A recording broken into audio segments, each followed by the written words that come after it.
Hi you guys, my name is Faye and I need a vacation and I think you do too, so let's distract ourselves with some reality TV foolishness. Today I'll be recapping the 5th episode of Bravo's Next Gen NYC. The episode picks up where we left off with the confrontation between Ava and Ariana about the whole fashion line situation. Ava tells Ariana that she did not mean to come for her business at all. She was only surprised that she was starting a fashion brand. Gia then chimes in and asks why Ava's surprised since pretty much everyone comes to New York City to start something. Ava responds that usually she can tell right away when someone is starting a fashion brand and has a particular point of view. And Gia catches that shade immediately and she's like, so you're saying Ariana has no fashion sense? Gia is not letting Ava breathe at all, let alone talk, but Ava tries anyway and tells them that, for example, if Georgia were to start a fashion brand, that would make sense for her because she feels that she has a certain point of view. And then Ariana herself is like, so you're saying it would make more sense to you if Georgia were to start a fashion line rather than me? By the way, Brooks and Georgia are dying laughing in the back. They cannot take it. It's so awkward. And I know that feeling. Like, I don't know what it is. People will actually be upset at me because I just laugh at the most inconvenient times. And I think it's like an anxiety response. Like, I just have to laugh. Ava tries to get control of the situation and calm things down by saying she doesn't want yelling. She doesn't want, any screaming. It's unnecessary. But Gia counters with, well, don't drag her fashion brand, basically. And Gia is doing a whole lot of, animated talking, which Ava does not like, and she politely asks her to stop pointing in her face, to which Gia responds that she's Italian, so just get over it. I don't know how I feel about that. I think I don't like that. Riley in the confessional notices that Gia does like to insert herself in other people's arguments and involve herself in drama that has nothing to do with her. I agree with her here, and I don't know if it's good or bad. Like, I do get wanting to stand up for your friend, definitely. But there's a difference between standing up for your friend and supporting them, having their back, and actually over talking them and not even letting them, go through their own conflict. Like, that makes no sense. She was not letting Ariana speak. And the way I have to agree with Ava when she said, I think Ariana has a mouth, and she really does have a mouth on her. Like, she can handle herself, and Gia was not chiming in when needed. She was just basically having the argument in Ariana's place. They do get interrupted mid-argument, however. Ariana's trying to make her point and finally speak up when everyone starts singing happy birthday to Chloe. And it's the best. Like, she's talking and then she goes right from having the argument to happy birthday. It's like, oh my God, that was top tier moment of the show so far. In the next scene, we see Georgia and we meet her business partner, Danny. Georgia calls her the brains of the operation. And Georgia tells us a bit more about her goals, I guess. She says that she never wants to call another person boss again. She only wants to work for herself. And I totally get that, even though it does put more pressure on things, that's for sure. There is security in a 9-to-5, So Georgia and Danny are throwing Meredith Marks' caviar event. And Georgia does say that Meredith is a dream client to work with. And apparently Meredith has actually heard of Georgia, or I don't know, maybe she looked into her work because obviously she was meeting her for the show. And Meredith is actually impressed with what she's done so far. So they do want her to help. I noticed that. Danny notes that if all these housewives are coming, they're definitely going to need security, and I agree because people are crazy. Next, we follow along with Brooks and Meredith, who are at La Pointe showroom, and they have pulled a plethora of pieces for her upcoming events. And Brooks tells us that he has been styling his mother for years, and he credits himself with inventing her vibe. Okay. He's not impressed with her choices in this moment, however. He tells her that she doesn't really know her own aesthetic and that she sometimes dresses younger. I don't know. I hate when people tell women to dress a certain way just because they've aged or are aging. I think that as long as you feel comfortable and whatever you put on makes you happy, you should wear whatever you want. And I like Meredith's style. Like on Real Housewives of Salt Lake City, I've never really looked at her saying, oh, she looks a mess. I mean, yes, she's had some hits and misses, but overall, like, it's been okay. Meredith and Brooks sit down to talk, and Brooks brings up the fact that they have a very tumultuous work relationship, apparently. He says that Meredith fired him just last week, and Meredith's like, no, I didn't fire you. And Brooks like, you literally texted me, find a new job by the end of the month. But then Meredith tells him, listen, if you want to get into it, let's get into it. And why did I even fire you? So apparently Brooks missed some email that caused major delays in her denims. I didn't know that Meredith Marks had a denim line, but maybe we'll find out more about that on Real Housewives of Salt Lake City. Brooke then confides in his mom that he gets terrible anxiety because he feels like the job or their working relationship is coming between them. And it's almost like he's destroying, or he feels like he's destroying his relationship with his mother. Meredith is not getting it at all. And then she just tells him to call her mama. Maybe like a lot of times I wonder why Meredith would be together with someone like Seth, but when she makes these types of jokes, then I'm like, okay, maybe I get it a little bit. We're shown a montage. We see Ariana filming a get ready with me on the toilet. Gross.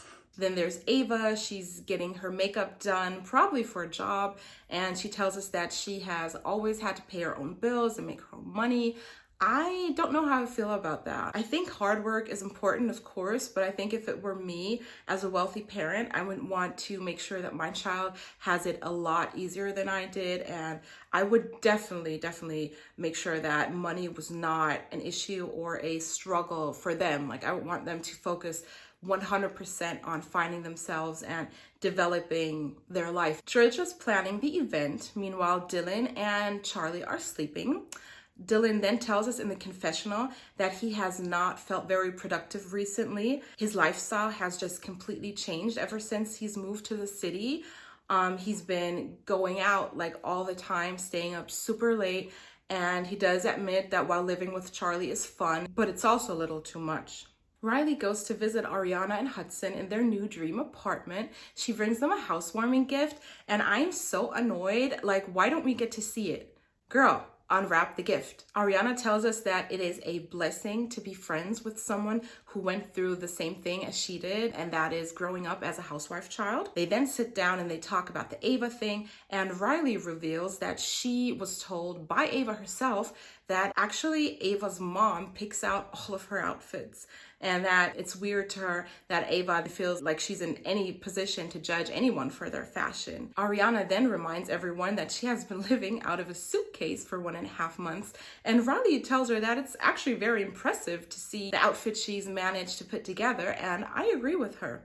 Both of them agree that no one should undermine each other's businesses or judge something that they haven't even seen. If you don't like it, keep it to yourself. Side note, Ariana and Hudson have a really weird oven.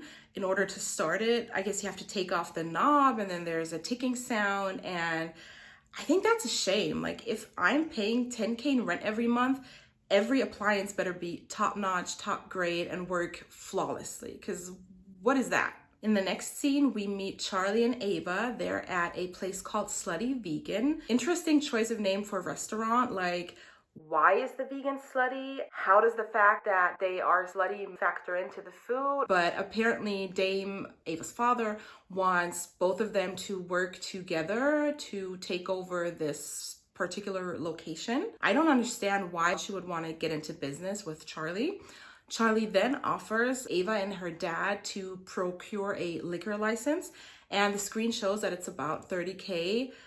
I don't know how he would be paying for that, but we'll get to that later. Oh, and apparently Charlie has a master's in hospitality management. That is random. And also I thought it was something to do with marketing, but maybe that was his undergrad. Charlie brings up that he has not yet received his speaker back from Georgia. Apparently Georgia borrowed his speaker like a week ago and has not yet returned it. And for some reason, after telling Ava this, Charlie also claims that Georgia was homeless, sleeping on his couch, and I quote, eating his scraps. Wow. Like, to speak that way about a friend that you may have helped out of a difficult situation is disgusting. And that just shows how Charlie thinks that he's better than people and others are beneath him. Like, to say she was eating my scraps, like, gross, dude. Georgia and Omar go out to dinner, and Georgia lets us know that Omar is unjaded, unlike everyone in New York, and he's sweet and optimistic, and she's just not used to that. Maybe that's what she sees in him. As I've said before, I am doubting the romantic nature of their relationship. Anyway, Georgia starts telling Omar about Meredith's caviar event, and apparently she got there, and this was a flashback scene. Like, why was this only a flashback scene? But she got there to do the walkthrough, and there was this big Marshall's notice hanging on the front door, and apparently the owners got evicted. They were kicked out, so no venue. And then Meredith shows up, and she's like, Oh my God, like, are you serious? and of course she's upset. And then Georgia spent the next 4 hours frantically calling anyone and everyone she knows to find a new venue to have this event. But she did. She was successful. Georgia was also on the phone discussing a sample menu with someone, I presume a caterer. And let's just say it's very caviar. Basically, the menu is anything with caviar. Latkes with caviar, cucumber with caviar, hard-boiled egg with caviar, potato with caviar, fish with caviar, oatmeal with caviar, crackers with caviar. You get it. Anyway, back to Georgia and Omar at the restaurant. Omar brings up that there is an elephant in the room. Georgia seriously starts looking around the room like, where's the elephant? Georgia. Anyway, Omar makes this little rambling speech, and then he tells Georgia that he loves her.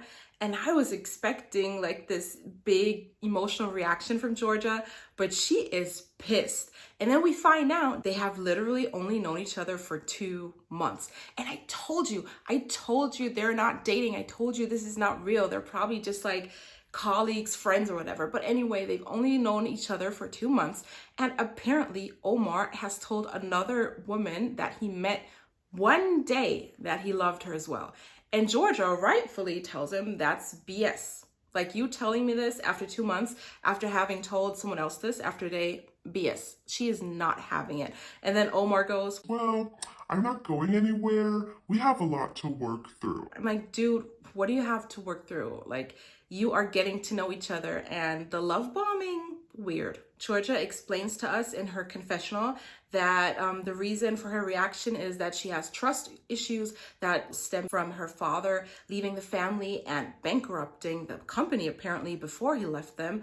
And I feel bad for you, Georgia, but trust your instincts, girl. Like, that man is weird. Meredith events start, and just as it's about to begin and Meredith walks in, Charlie calls Georgia about his speaker, and she's like, this is not the right time. Then Shy walks up, and yes, his name is pronounced Shy.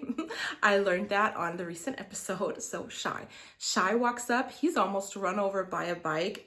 Hilarious. That reminded me of when Erica Jane, they were on some cast trip. I think they were in Europe. I don't remember where, but she was doing her cool model strut, and then she almost got ran over by a bike, and she just stopped dead in her tracks and looked at the guy. And yeah, but immediately when I see Shy, my mood brightens. Like, I'm having more fun. I love him. Teresa's at the event as well. It's nice to see her. Gia is there. Charlie then floats the idea of getting a table at the Box, which is apparently the hottest club in New York, and he wants all of them to split the costs.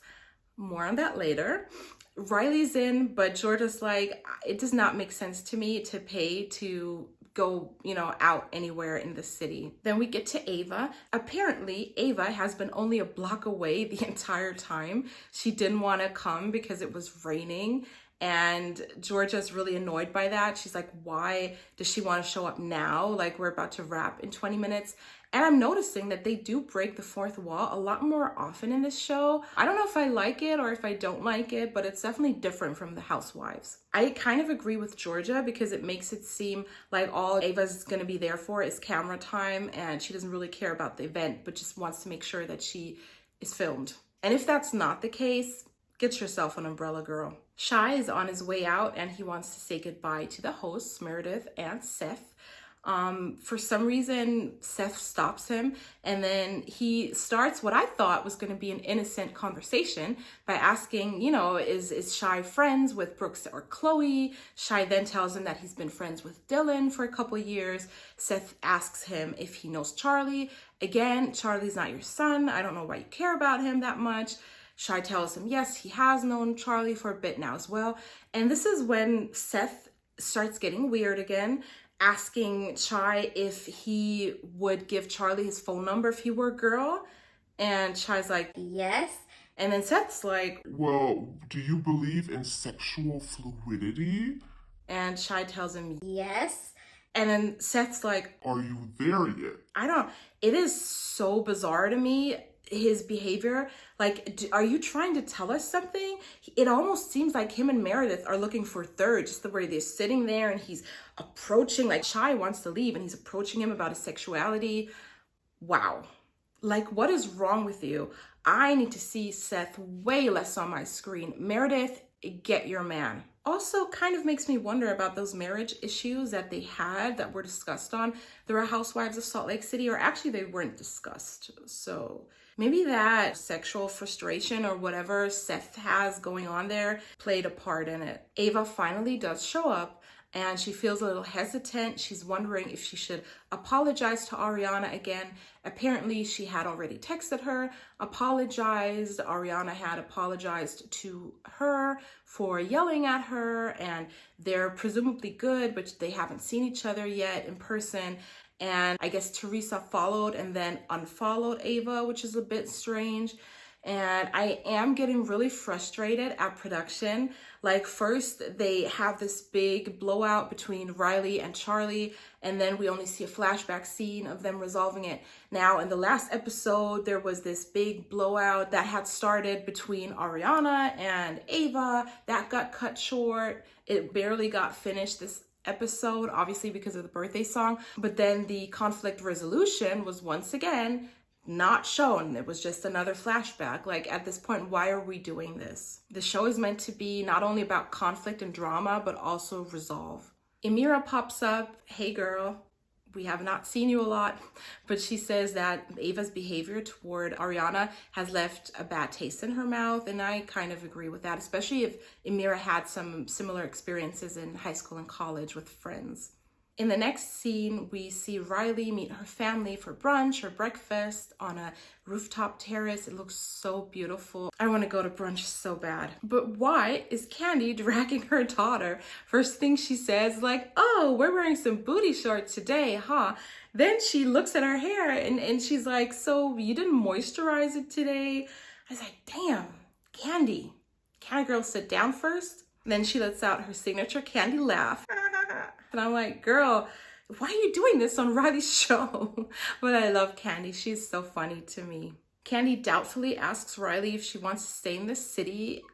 And I'm like, it's New York. It's not, I don't know, Tampa. But Riley tells her that she feels like if she went back to Atlanta, she would remain in her mom's shadow, which I do get. Candy is like the queen of Atlanta. Todd tells Riley that he can relate. Apparently, Riley and Candy have a misunderstanding regarding the timeline of the whole New York experience, or should I say the Candy-funded New York experience. Riley had told us it was 1 year in the first episode, but Candy now lets us know and lets Riley know that it's actually only 6 months. She wants Riley to be her own person with her own income. Riley then tells Candy she's still trying to figure it out. She wants to, find her own lane, which of course Candy wants to know what that is. And then Riley tells her that she really wants to do something that Candy has not done, which I think is almost a little difficult, at least if you're in the entertainment sector, because Candy has done songwriting, she's had her own singing career, she's involved in theater now, has opened restaurants, like I could go on, I'm sure. Candy's with her so far, but when Riley announces that she wants to be a DJ, Candy gives her the biggest side eye and the biggest eye roll, like she's not having it. And she starts talking to Riley about sticking to the plan of her becoming a lawyer, when Ariana walks up. And Candy is so happy to see Ariana as well. She's freaking out at seeing her all grown up. She's like, what happened to the years in between?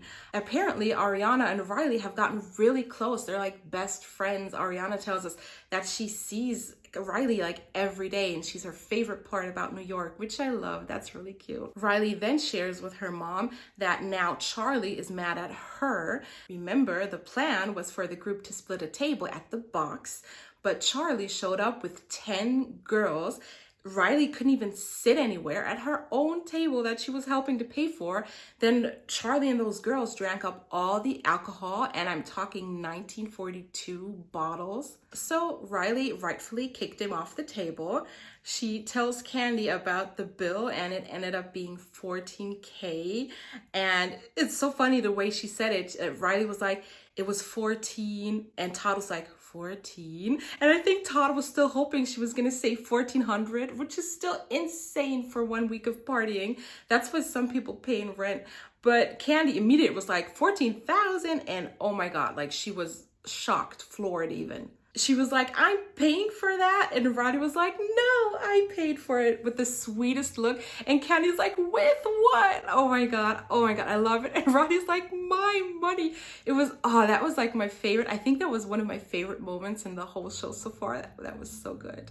Riley then tries to calm Candy down by letting her know that her half is $7,000, and Ariana jumps in and says that Amira promised to split that with her. So it's down to 3-5, which again is insane to me, but good for them. And Candy does note that Riley has to get her finances together. And cute Riley's like, how did this conversation turn?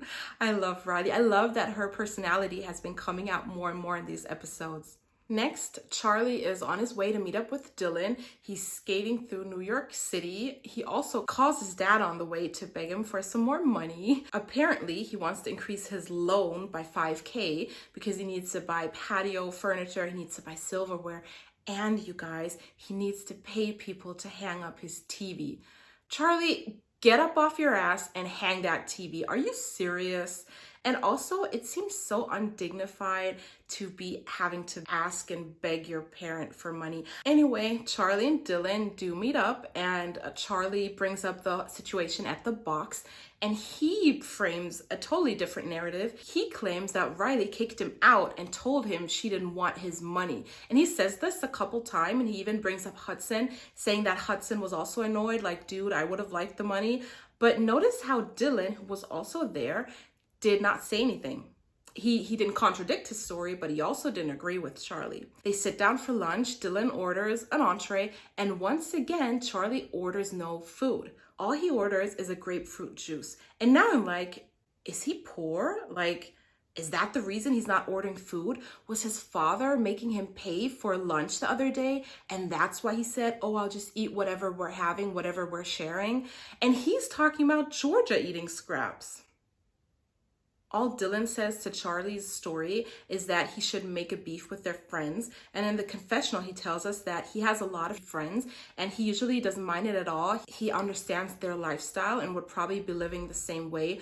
But it does annoy him when he ends up getting stuck with the bill and they tell him like, oh, I'll get you later when daddy's money comes through. So again, he's not directly contradicting Charlie's story, but he is strongly implying that Charlie's actually in the wrong here and has no money. Dylan takes it further by telling us in the confessional that Charlie's one of the most confident and stubborn people he's ever met, and that he's also really intelligent, but he just doesn't apply himself to anything meaningful, and that he moves through life getting what he wants mostly. He also says that he respects his hustle.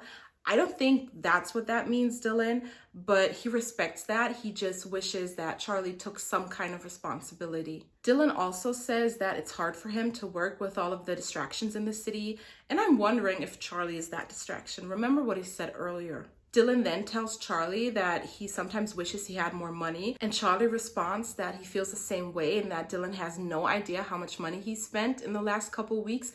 Dylan only gives him the side eye, like, have you? Have you really, Charlie? Charlie then continues by saying that they're both in the same boat, but because he's 5 years older than Dylan, he feels slightly more pressure to figure things out. Back in the confessional, Dylan tells us that he emphasizes with Charlie because he feels like he's just floating, and he actually wants him to have a direction, a goal, a purpose, something meaningful in his life. Back at the lunch, Charlie's actually fully delusional now by claiming that all of their friends are on the same boat. And he goes, I challenge you to tell me what Riley does for a living. Notice how he only mentions Riley by name. All of these children, or the ones you're referring to, are trust fund children. And you only have a problem with the Black young woman being a trust fund baby. And also, once again, you are almost 30, sir, and you're comparing yourself to 22-year-olds. That's not only ridiculous, that's tragic. Figure it out, sir. In the next scene, everyone except Charlie and Ava are out together, and it's the Charlie tea spilling session. Apparently, Charlie has a harem of women. I find that strange, but okay. And they talk more about the situation that went down at the club. They were supposed to all split the table, but Charlie ended up saying that, oh, I don't have a credit card, I'm just gonna Apple Pay whatever. Amira lets everyone know that Charlie did the same exact thing to her at the Hamptons, bringing a whole lot of girls and sticking her with the bill. So this appears to be a thing that Charlie does. And this, I think, is how he finances his harem. He just flaunts his friends' money. Georgia chimes in and she says that this is a very recent phenomenon because back in the day when she used to cover a bill or whatever, and Charlie would tell her that he'll pay her back by a certain date, he always did that. But now recently she's been hearing that he owes this person, he owes that person. Hudson even shares that Dylan told him that Charlie owes him $4,000 and that he always tells him he'll get him later. Georgia now is actually starting to get worried. Brooks then shares that when he spoke to Charlie, he acted really weird and defensive about his 30th birthday and said Amira is almost the same age as him and he's not the oldest person in the group. You are though, Charlie. You are. The group then switched the topic and talk about Brooks's upcoming birthday, and he is turning 25. He's also not excited about it though because he's in a quarter-life crisis. So Gia suggests everyone going to the Jersey Shore, and I'm so excited. The next scene is giving miscellaneous. We see Charlie still pestering Georgia about his speakers, and I get, Georgia, that it's annoying, but at the same time, it is his speaker, just give it back. And he wouldn't have to keep asking you if you would just return the item you borrowed. And also, Charlie shouldn't have to ask you at all, whether it's super last minute or not. It's your responsibility to return his stuff promptly. What I'm saying is, just give it back, Georgia. In the confessional, Georgia shares that Charlie's days consist of smoking weed, watching South Park, skateboarding, and going out at night. And of course, production is shady by showing Charlie doing all of these things. Georgia continues to say that she's so happy and grateful that she fell into a career she loves and that Charlie is nowhere near close. She feels like he's never had to figure that out because of the allowance he gets from his father monthly. Apparently, it's the Shade Charlie episode because we go back to Dylan in his confessional, and he says that he wants him to have a goal and not just party all the time, and that he feels like when he's with him, he's not as productive. And that Charlie's actually not the best influence on him, but he also does admit that he himself has distracted himself from his goals. Dylan then tells a little story where Charlie invited him to something and he made it sound cool by saying, look, there's no adults there. And even Dylan was like, brother, we're the adults. And I'm like, wow, like there's some real arrested development right there that Charlie at almost 30 years old doesn't get that he's actually the adult in the room. Dylan also feels like Charlie should grow up, and he thinks he hasn't because of his father stunting his individuality and his ability to be independent. In the last scene of the night, Georgia and her business partner Danny are out for lunch when Charlie shows up, and he tells them about the slutty vegan thing and how Ava's father wants them to turn it into a nightclub or something. And I don't know, I think maybe the editing is weird here, but Georgia's response is, Why are you involving us? You literally do nothing all day. and even I was like, wow, that escalated quickly. Like that hurt me. Charlie fires back by saying that he's been regretting involving Georgia in his life recently, to which she's like, Same. I feel the same way. They then start arguing about the speaker, and poor Danny is so uncomfortable. She's just sitting there cringing, and I live for the drama, honestly. Charlie calls Georgia disrespectful and lacking character. Georgia calls him an immature brat. Charlie tells her to shut the F up. To which Georgia responds that the world doesn't revolve around him. Like they're just firing shots at each other. And let me remind you, this is about a speaker. But then it gets to a point where Charlie calls Georgia a stupid, delusional bee. And no, like that is too much, sir. Like we do not call women bees here. No. He also throws in her face that she should be grateful to him for even being on this show. Again, another moment breaking the fourth wall. Georgia says she can't believe that he's even speaking to her like that and that he lost his mind. She tells him that Everyone here hates you. Charlie goes back to saying that she wouldn't even be on the show if it weren't for him. In response, Georgia reminds him that he gets $10K in allowance from his dad every month and that he's a pathetic loser who's never had to work a day in his life. Pause.